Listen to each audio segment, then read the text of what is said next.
Hi, my name is Charles Shoemaker, and this is my presentation on the rise in food insecurity, and I have an environmental lens. So, by raise of hands, who here has eaten today and not realized that millions of people face food insecurity as a result of climate change and degraded soil? All right, that's what I thought. This picture represents multiple different people coming together to support the food insecurity crisis. So the locality, it's mainly going to be centered in the state of Florida, and the issues that I will be covering is soil degradation lowers long-term food supply, and climate change reduces food production. This is my team. These are my group members, as you can see in the picture. Isabella has a political lens, Kaylin has a social lens, and William has the economic lens. This picture is taken by me. So for my first issue, soil degradation lowers food supply in Florida. So basically, wetland drainage breaks down soil and lowers fertility. Basically, wetland drainage, it is pretty bad because removing the water from the soil decreases the nutrients in the soil for the plants to grow to create food.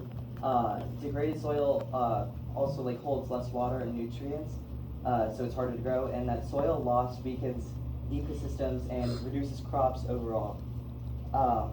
And also, when soil quality drops, crops in Florida need a whole lot more irrigation and fertilizer, which therefore raises the cost for farmers, which is tying back into Lillian's economic perspective. I did a survey with 21 people, and I asked the question, are you concerned about the impact of food insecurity from deforestation in our county? And I got 100% yes out of the 21 people. And the source is, in fact, reliable because the University of Florida only uses verified statistics to report on, and which means that they don't report based on opinion. Still in the first issue, let's take a look at Indonesia.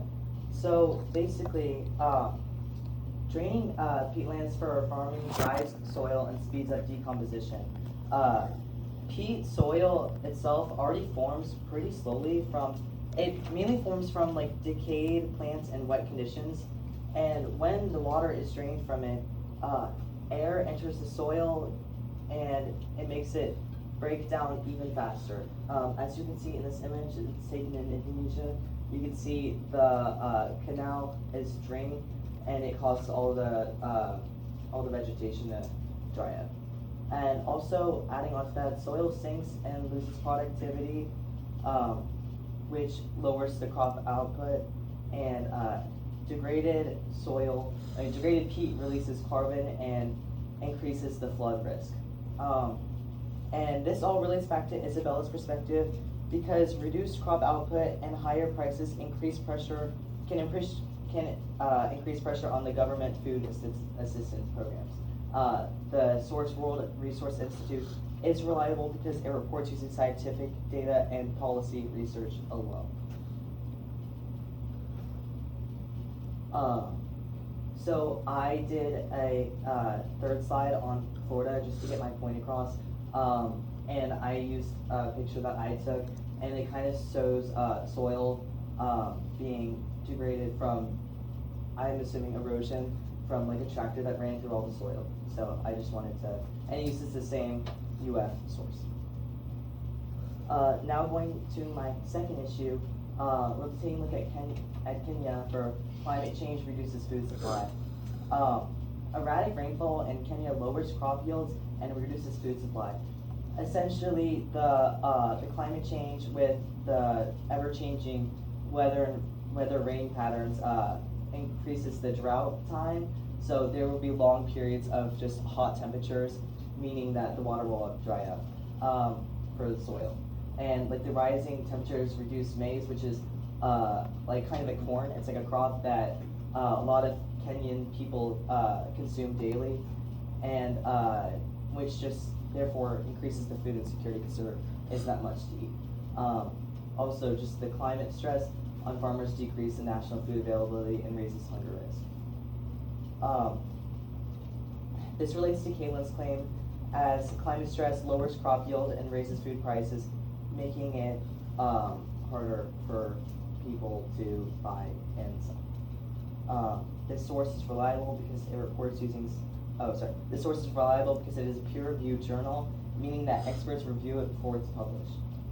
As you can see in this image, lots of cattle are dead because of the drought, because there's no water to eat, and you can see that there's no vegetation.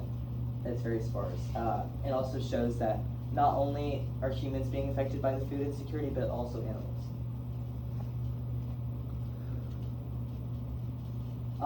For the second issue, heat and drought reduce soil moisture in Florida, lowering the crop yields in agriculture. And especially hurricanes and flooding damage crops and delay planting seasons across farmland.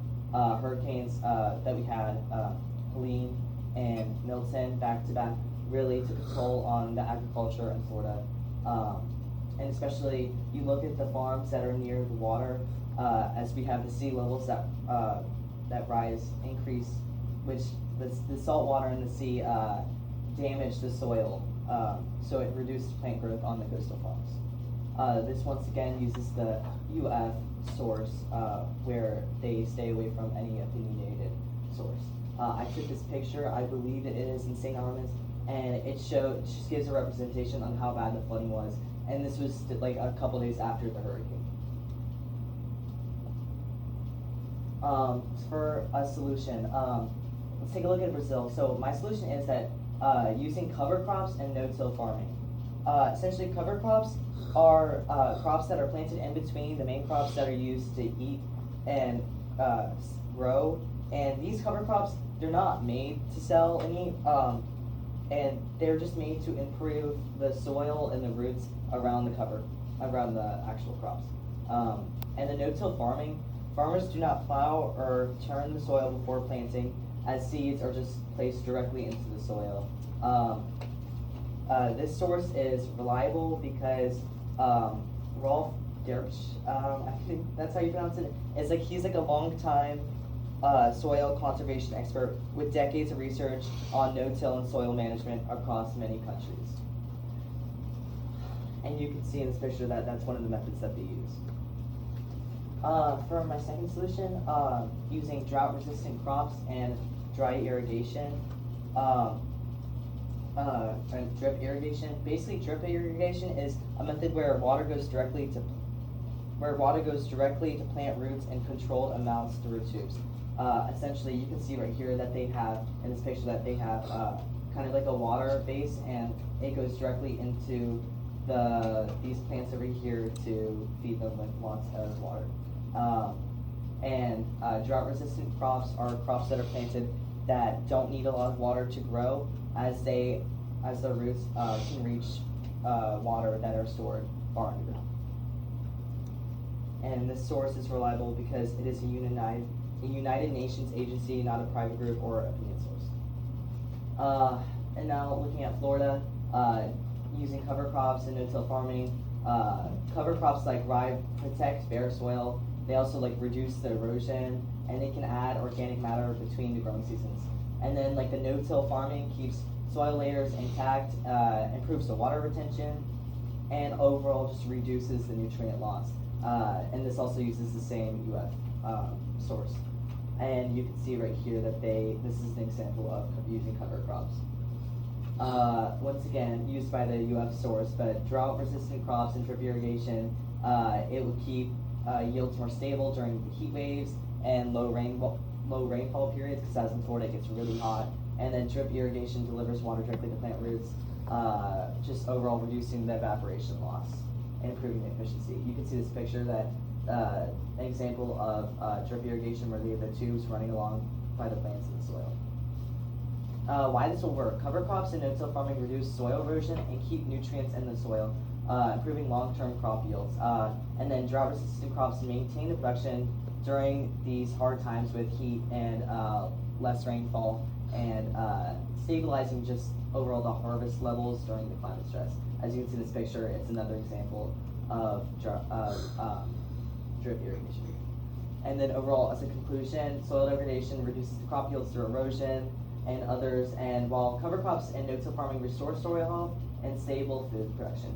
And then climate change lowers crop yields through rainfall and changes in heat, while drought tolerant crops and irrigation improve water use and protect the food supply.